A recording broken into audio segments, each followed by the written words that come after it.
warahmatullahi wabarakatuh. Selamat pagi anak-anak. Gimana kabar semuanya? Alhamdulillah sehat ya. Semoga kita semua tetap diberi kesehatan oleh Allah Subhanahu wa taala. Nah, sebelum kita memulai pembelajaran hari ini, kita berdoa bersama-sama dulu ya, yang akan dipimpin oleh ketua kelas kita. Pada saudara Hasbi, silakan pimpin doa. Nah, sebelum Ibu memulai pembelajaran hari ini, Ibu absen dulu ya. Siapa yang gak hadir? Siapa yang gak hadir? Semuanya hadir? Oh iya, alhamdulillah ya, semuanya hadir. Nah, coba perhatikan tanaman apa yang Ibu bawa. Tepat sekali, tanaman seledri. Nah, coba tersusun dari organ apa saja tumbuhan ini? Akar, batang, daun. Iya betul. Nah, organ merupakan sekumpulan jaringan-jaringan yang membentuk suatu kesatuan tertentu dan fungsi tertentu. Nah, tujuan pembelajaran kita pada hari ini yaitu menganalisis struktur dan fungsi organ pada jaringan tumbuhan. Yang pertama ada akar. Nah, akar merupakan organ tumbuhan yang biasanya berada di bawah atau di pusat bumi. Nah, akar ini memiliki bentuk yang meruncing serta berwarna putih. Nah, akar ini digunakan untuk penyerapan air. Dalam perakaran ini ada dua, yaitu ada akar serabut dan akar tunggang. Nah, akar serabut ini biasanya ada pada tumbuhan monokotil. Contohnya itu pada jagung, padi, dan rumput. Sedangkan akar dikotil itu contohnya itu pada kacang tanah. Nah, selain itu, pada beberapa tumbuhan akar ini mengalami modifikasi, yaitu untuk penyimpanan cadangan makanan. Misalnya itu pada wortel. Pada wortelnya, di dalam wortel ini ada amilum yang digunakan untuk penyimpanan cadangan makanan. Kemudian ada singkong dan tebu. Nah, organ yang kedua itu ada batang. Nah, batang ini merupakan organ yang berfungsi untuk menyokong tumbuh-tumbuhan dan mengangkut zat makanan dari akar menuju daun dan dari daun ke seluruh tumbuhan. Nah, akar ini memiliki nodus-nodus. Nah, nodus-nodus ini merupakan tempat menempelnya daun dan tunas. Nah, sama halnya dengan akar, pada batang juga terdapat ada batang yang monokotil dan dikotil. Nah, untuk membedakan struktur luar akar dikotil dan batang monokotil dan akar dikotil ini dapat dilihat dari kalau monokotil itu luas-luas batangnya terlihat dengan jelas, sedangkan pada dikotil tidak terlihat dengan jelas.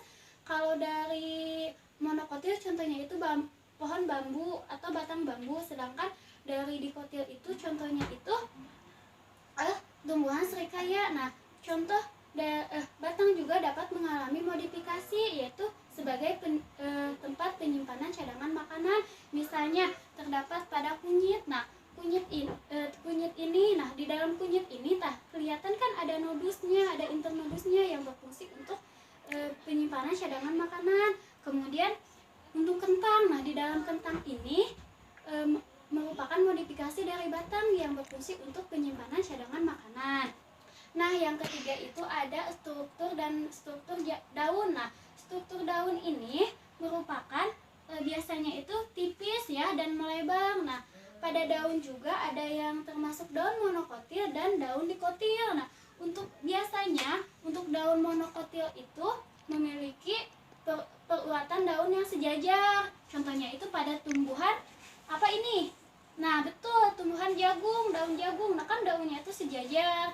Sedangkan untuk dikotil, nah ada daun pepaya. Nah, peruatan daunnya itu menjala ataupun menjari. Nah, fungsi dari daun ini yaitu untuk proses fotosintesis, respirasi, dan pernapasan untuk daun. Nah, yang kelima itu ada bunga. Kalian semua pasti pernah kan melihat bunga. Nah, bunga ini memiliki warna yang menarik. Nah, warna yang menarik untuk bunga ini yaitu untuk menarik serangga melakukan penyerbukan. Nah, coba bunga termasuk organ apa? Vegetatif atau generatif? Ya, betul, organ generatif karena bunga berfungsi untuk perkembangbiakan tumbuhan. Nah, pada dasarnya bunga itu dibagi menjadi dua, yaitu ada perhiasan bunga dan reproduksi bunga. Perhiasan bunga itu terdiri dari tangkai, kemudian mahkota bunga, dan kelopak bunga. Nah, kalau reproduksinya itu untuk bunga betina itu disebut dengan putih, sedangkan untuk jantan disebut dengan benang sari. Nah, bunga yang memiliki organ lengkap itu yaitu disebut bunga lengkap yang memiliki semua organ, sedangkan bunga yang tidak memiliki salah satu dari organ ini disebut bunga tidak lengkap. Nah, kemudian ada yang disebut dengan bunga sempurna dan bunga tidak sempurna. Kalau bunga sempurna itu yaitu di dalam satu bunga itu memiliki dua organ, ada organ kelamin betina dan jantan, sedangkan bunga yang tidak sempurna yaitu bunga hanya yang memiliki satu organ saja, misalnya putiknya saja. Poin yang kedua yaitu tentang jaringan tumbuhan. Nah, jaringan tumbuhan pada umumnya terdiri dari jaringan meristem dan jaringan dewasa. Nah, jaringan meristem ini terdiri dari jaringan primer dan jaringan sekunder. Nah, jaringan primer ini merupakan jaringan yang masih aktif membelah, sedangkan jaringan sekunder ini merupakan jaringan yang melakukan pengaktifan kembali. Nah, jaringan dewasa. Nah, jaringan dewasa ini terdiri dari jaringan pelindung, jaringan dasar, jaringan penguat, dan jaringan pengangkut. Nah, jaringan pelindung ini berfungsi untuk melindungi bagian dalam tumbuhan. Nah, contoh dari jaringan pelindung itu yaitu jaringan epidermis yang berada di luar. Nah, jaringan epidermis ini melakukan modifikasi menjadi stomata, trikoma, dan spina. Nah, jaringan dasar ini merupakan jaringan yang berfungsi untuk fisiologis atau metabolisme tumbuhan. Nah, jaringan dasar ini contohnya itu pada jaringan parenkim. Nah, jaringan parenkim ini berfungsi untuk penyimpanan cadangan makanan. Yang ketiga ada jaringan penguat. Nah, jaringan penguat ini terdiri dari jaringan kolenkim dan jaringan sklerenkim. Nah, jaringan kolenkim ini merupakan jaringan untuk pertumbuhan tumbuhan yang masih muda, sedangkan jaringan sklerenkima untuk tumbuhan yang sudah tua. Nah, jaringan sklerenkim ini ada dua, yaitu ada serat dan sklerein. Nah, yang keempat ada jaringan pengangkut. Nah, jaringan pengangkut ini terdiri dari jaringan plum dan xilem. Nah, plum ini berfungsi untuk mengangkut zat-zat makanan dari akar menuju ke daun, sedangkan plum itu mengangkut zat-zat makanan dari daun ke seluruh tubuh untuk proses fotosintesis. Setelah kalian menyimak semua penjelasan yang telah Ibu sampaikan untuk materi hari ini, sekarang Ibu akan ngasih soal kepada kalian, soal diskusi kelompok ya. Setiap kelompok mengerjakan soal ini. Sekarang kita masuk ke permainan. Nah, setiap kelompok mempunyai kesempatan untuk memutar alat ini. Nah, nanti setiap kelompok harus menjawab pertanyaan yang ada di amplop ini. Misalnya kelompok 1.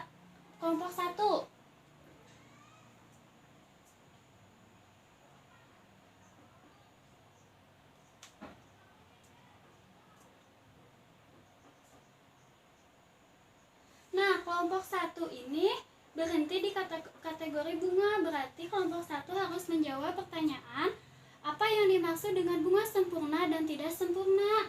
Nah, jika kelompok 1 dapat menjawab pertanyaan ini, maka kelompok 1 mendapat poin.